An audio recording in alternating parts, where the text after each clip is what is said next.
அனைவருக்கும் வணக்கம். இந்த காணொளியில் நம்ம என்ன பார்க்கலாம்னு சொல்லி பார்த்தீங்கன்னா, நம்மளுடைய சிலபஸில் வந்து மொழியியல் நோக்கில் வந்து கொஸ்டின்கள்லாம் இருக்குன்னு சொல்லியிருக்கிறாங்க. அவ்வகையில் ஒரு கொஸ்டினை பற்றி நம்ம இதில் இந்த காணொளியில் விரிவாக பார்க்கலாம். எல்லாரும் கேட்டிங்க, எங்களுக்கு கட்டுரை வடிவாகவே வந்து எங்களுக்கு வந்து ஒரு கொஸ்டின் நீங்கள் அமைச்சு கொடுங்க மேடம் அப்படின்னு சொல்லிட்டு எல்லாரும் கேட்டிருந்தாங்க. அவ்வகையில் வந்து இந்த இதை வந்து நான் உங்களுக்கு கட்டுரை வடிவில் வந்து அமைச்சிருக்கிறேன். அதாவது கொஸ்டின் பார்த்தீங்கன்னா, மொழியியல் நோக்கில் உயிரொலிகளின் வகைப்பாடு மற்றும் தொல்காப்பியரின் உயிரொலி வகைப்பாட்டை விவரிக்கவும் அப்படின்னு சொல்லி இது கொஸ்டின் இருக்குது. இதுக்கு முன்னுரை பாருங்க. மனிதனின் கருத்து பரிமாற்றத்தின் தேவைக்கு மொழி அடிப்படையாய் அமைகிறது. மொழி என்பது இருவகை நிலைப்பாட்டை உடையது. ஒன்று பேச்சு மொழி, இரண்டு எழுத்து மொழி. இதில் எழுத்து மொழி என்பது மொழியை ஆவணப்படுத்த உதவும் அரிய கருவியாகும். எழுத்து மொழி இல்லையேல் அம்மொழி சென்று தேய்ந்து இற்று அழியும் நிலைக்கு சென்றுவிடும். அவ்வகையில் எழுத்து மொழி அம்மொழி பேசும் மக்களையும் மக்களோடு தொடர்புடைய ஆவணப்படுத்தப்பட்ட பதிவுகளையும் காலம் கடந்து நிலைநாட்ட உதவும் அரிய சாதனமாகும். இதில் ஒரு முன்னுரை கொடுத்துருக்கிறேன் பாருங்க. நம்மளுடைய இதில் வந்து மொழினா என்ன, பேச்சு மொழி, எழுத்து மொழினா என்ன அப்படிங்கிறத அதோட தொடர்புடைய ஒரு முன்னுரையை கொடுத்துருக்கேன். இப்போ இதில் நம்ம ஃபஸ்ட் எடுத்தோன்னு பார்க்க போகிறது பார்த்திங்கன்னா, எழுத்து மொழியினுடைய தொடக்கம். அப்போ ஆதி காலத்தில் எழுத்து மொழியின் தொடக்கம் என்பது இன்று இருக்கின்ற பண்பட்ட நிலையில் இல்லை.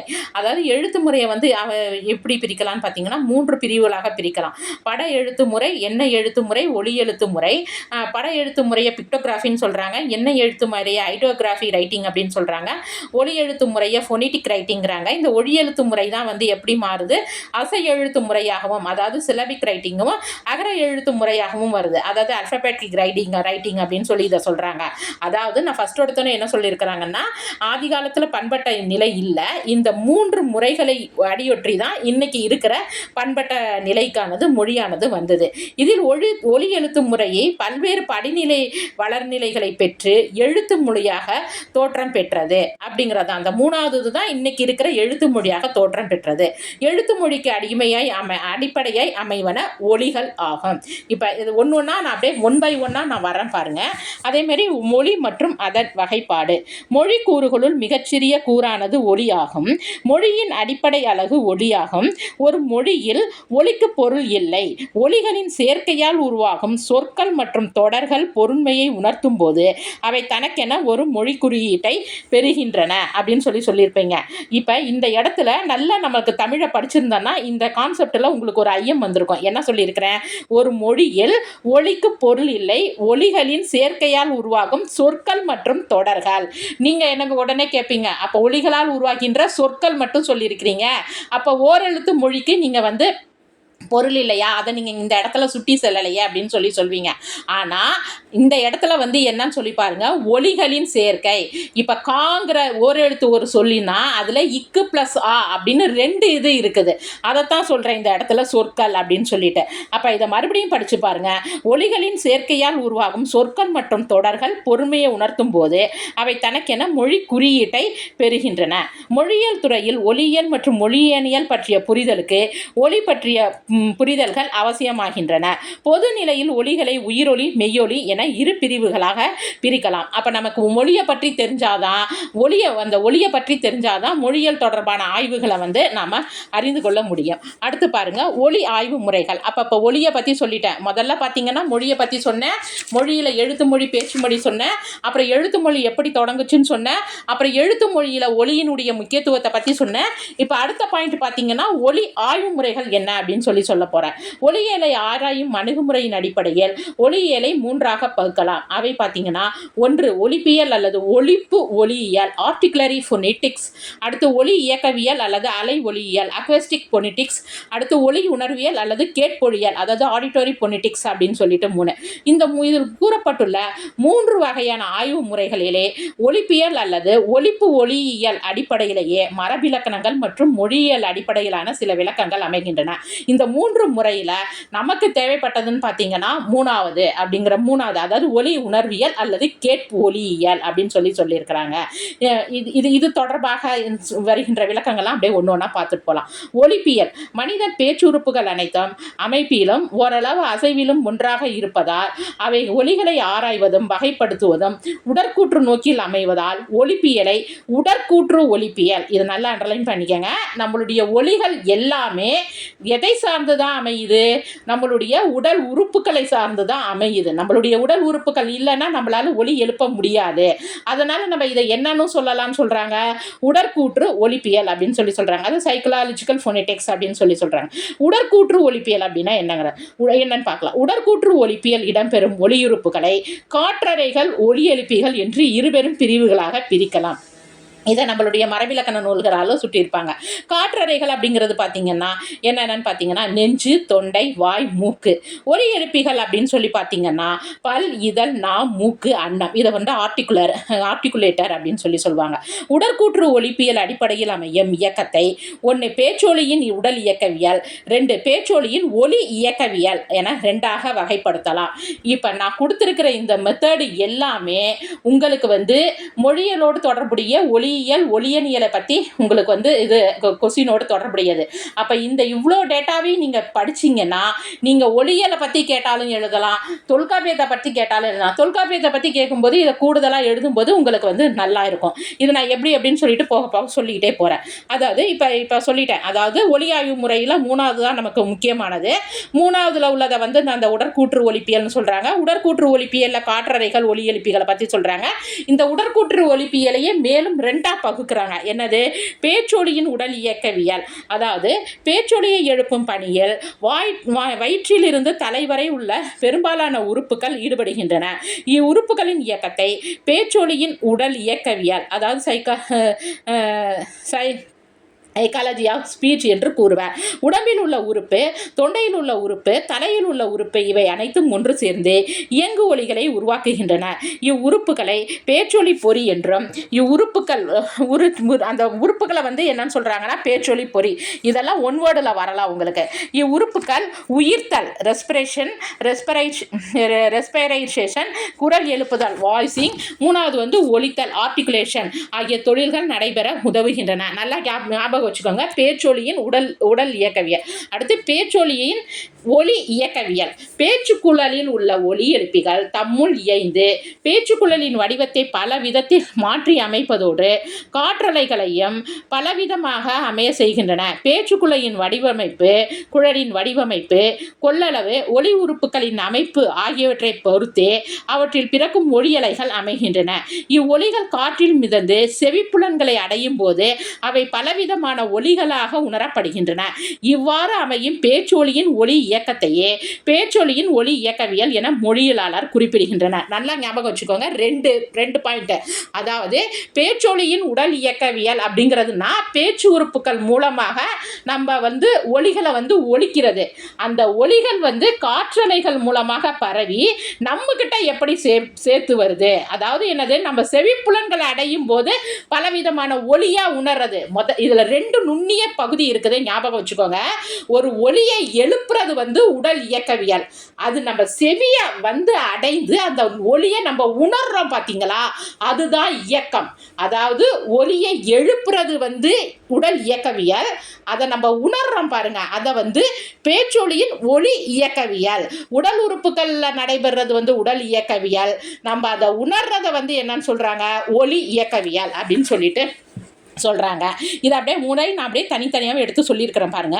ஒலிப்பியல், அதாவது ஆர்டிகுலேட்டரி ஃபோனிட்டிக்ஸ் அப்படிங்கிறது என்னன்னு சொல்லி பார்த்தீங்கன்னா, அதை அப்படியே பார்த்தீங்கன்னா ஒலிகள் மறுபடியும் நான் அதை உங்களுக்கு வந்து இதன் அடிப்படையில் அது என்னன்னு சொல்லி இப்போ 2ஐயும் சொல்லிட்டு அதை வந்து நான் என்னென்னு சொல்லி உங்களுக்கு நான் விளக்கி சொல்கிறேன் பாருங்க. மனிதன் தன் உடல் உறுப்புகளை கொண்டு உருவாக்கும் பேச்சொலிகளின் பிறப்பு பற்றியது. ஒலி இயக்கவியல், அதாவது ஒலிகள் காற்றில் பரவும்போது உண்டாகும் ஒலி அலைகள் பற்றியது. ஒலி உணர்வியல், ஒலிகள் கேட்டறியும் விதம் பற்றியது. இம்மூன்றின் அடிப்படையிலே தான் என்ன ஆராயப்படுகின்றன, 3 ஆராயப்படுகின்றது. அந்த 3ம் ஆராயப்படுகின்றன. இதையே தான் இந்த 2வது பேஜ் மேலே சொல்லியிருப்பேன் பாருங்க. அதை அப்படியே உங்களுக்கு வந்து இந்த இடத்துல வந்து விவரித்து சொல்லியிருப்பேன். அதாவது உடல் உறுப்புகள்லேருந்து எழுதுகிற அந்த பேச்சொலிகளின் பிறப்பு வந்து ஒலிப்பியல், அது காற்றில் பரவுற வந்து அதை சொல்கிறது ஒலி இயக்கவியல், அதை நம்ம உணர்றது வந்து என்னன்னு சொல்கிறாங்க, ஒலி உணர்வியல் அப்படின்னு சொல்கிறாங்க. மொழியியல் நோக்கில் ஒலிகள் வகைப்பாடு, அதாவது மொழியியலாளர்கள் ஒலிப்பான்கள், ஒலிப்பு முயற்சிகள், ஒலிப்பு உறுப்புகள், ஒலிபிறக்கும் இடம் போன்றவற்றின் அடிப்படையில் ஒலிகளை வகைப்படுத்துகின்றனர். பொதுநிலையில் அனைத்து மொழிகளிலும் உயிர் மெய் என்ற வகைப்பாடே அடிப்படையாய் அமைந்துள்ளது.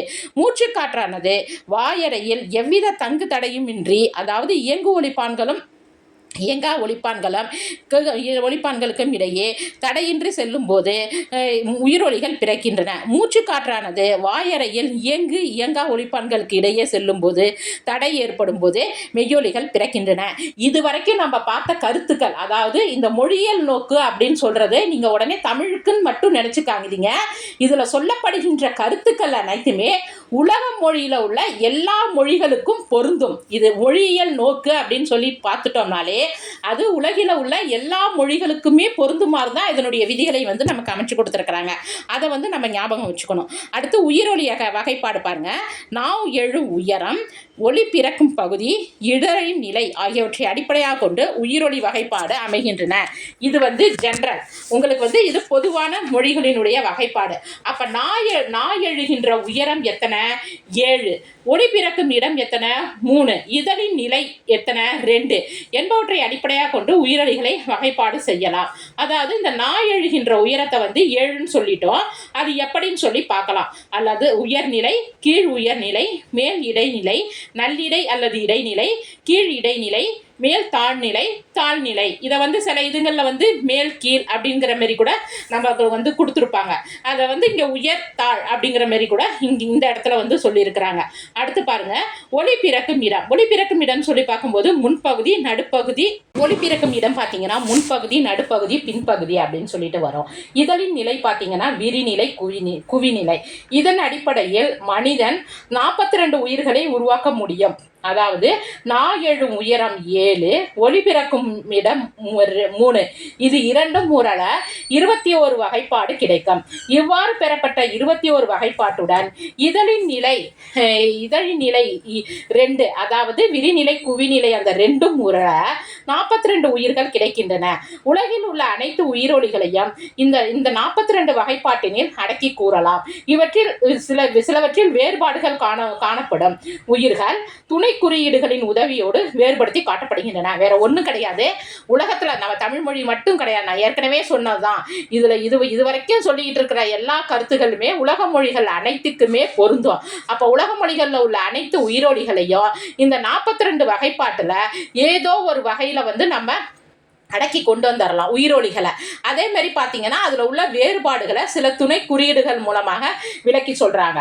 உயிரொலிகளின் வகைப்பாட்டில் உதடுகளின் வடிவம், நான் அன்னத்தை நோக்கி செல்லும் உயரம், நான் முன்னோக்கி செல்லும் அளவு ஆகியவை அடிப்படையாக அமைகின்றன. உயிர் முக்கோணம், அப்ப இதை வந்து பார்த்தீங்கன்னா உயிர் முக்கோணத்தின் மூலமாக விளக்கலாம் அப்படின்னு சொல்லிட்டு பார்க்கலாம். அதாவது இங்கிலாந்தை சேர்ந்த டேனியல் ஜோன்ஸ் அப்படி என்னும் மொழியியல் வல்லுனர் அடிப்படை உயிர்கள், அதாவது கார்டினல் வவல்ஸ் என்னும் கோட்பாட்டினை வைத்துக்கொண்டு உயிர்களின் பிறப்பை வந்து விளக்கி இருக்கிறார். என்னன்னு சொல்லி பார்த்தீங்கன்னா 3 வகையான உயிரொலிகளை வகைப்படுத்துகிறார். என்னென்னு பார்த்தீங்கன்னா மேல் உயிர்கள், கீழ் உயிர்கள், நடு உயிர்கள். அதாவது மேல் உயிர்கள் என்பது நாக்கை எவ்வளவு மேலே உயர்த்த முடியுமோ அவ்வளவு உயர்த்தி கொண்டு உச்சரிப்பதால் பிறப்பவை மேல் உயிர்கள். கீழுயிர்கள், அப்போ கீழுயிர்கள் அப்படின்னா நாக்கை எவ்வளவு தாழ்த்த முடியுமோ அவ்வளவு தாழ்த்தி கொண்டு உச்சரிப்பதால் பிறப்பவை கீழுயிர்கள் ஆகும். அடுத்து பார்த்தீங்கன்னா முன்னுயிர்கள். இந்த வகைப்பாட்டிலேயே மேலும் சில, அதாவது அந்த சொற்களில் வந்து சில வேறுபாடுகள்லாம் இருக்குது, அதை பார்க்கலாம்.